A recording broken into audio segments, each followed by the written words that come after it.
Donc je m'appelle Selwa Anaoui, je suis marocaine d'origine.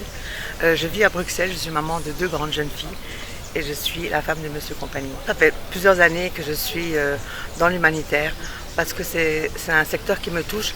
Mais je veux dire, l'humanitaire, c'est pas simplement donner.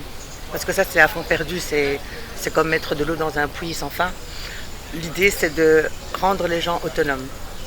Donc apporter, comment dirais-je, une expertise et que ces gens puissent pouvoir se débrouiller tout seuls et pouvoir être autonomes de manière à pouvoir apporter à l'Afrique évidemment.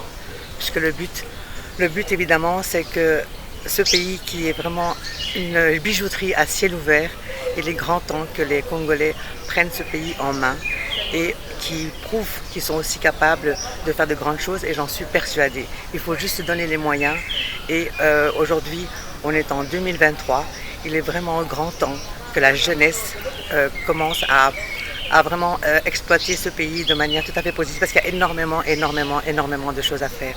C'est un pays formidable, moi je suis vraiment tombée amoureuse de ce pays, ça fait 3 fois que je viens et c'est chaque fois avec beaucoup d'émotion que je suis ici. C'est vrai qu'il y a la misère, c'est vrai qu'il y a beaucoup de choses, mais voilà, je ne sais pas expliquer, c'est vraiment un pays que j'adore et j'aimerais vraiment que les Congolais qui se trouvent à l'extérieur du pays, qu'ils soient en Europe, en Amérique ou quoi que ce soit, ben, pensent à leur pays parce qu'il y a vraiment énormément de choses à faire. On a toutes les matières premières ici, il faut vraiment des gens qui sont qualifiés pour pouvoir faire grandir ce pays et c'est possible. Moi je viens du Maroc, je suis retournée ici la semaine dernière, ça faisait 10 ans que je n'avais pas été dans ma ville natale de Tanger, et bien j'ai été vraiment stupéfaite de comment ça a changé, tout est propre, tout est vraiment, il y a plein d'usines, il y a plein d'autres entrepreneurs qui se sont lancés dans l'entrepreneuriat et je pense vraiment que ça c'est l'avenir de l'Afrique. Il faut devenir entrepreneur, il faut arrêter d'échanger son temps contre de l'argent. Parce que 95% des personnes, c'est ce qu'elles font. Elles échangent leur temps contre de l'argent. Il est vraiment temps de trouver un système pour pouvoir gagner sa vie et pouvoir faire le bien autour de soi. D'accord. Et revenons sur votre action humanitaire. Quelles sont les personnes avec lesquelles vous travaillez et quelles sont les cibles africaines qui auraient besoin de vous contacter? D'accord. Alors, moi, je suis dans l'humanitaire, dans beaucoup d'associations en Belgique de manière tout à fait bénévole.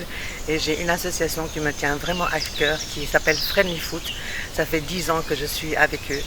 Et on fait des actions en Belgique, mais aussi en Afrique. Dernièrement, on a donc pu donner des panneaux solaires à une école qui n'avait pas de lumière. Donc, ces enfants étaient carrément dans le noir. Et donc ça c'est vraiment une action qui a été vraiment concrète et qu'on a pu apporter.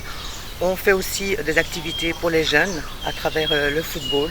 On leur donne la possibilité de jouer au football gratuitement, surtout pour les enfants qui sont un peu défavorisés.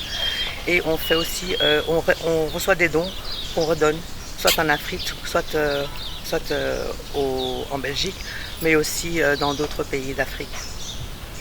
Donc on partage ce que l'on donne, on partage ce qu'on reçoit en fait. D'accord. Et moi je pense que l'avenir c'est les jeunes, hein. C'est vraiment les jeunes quoi.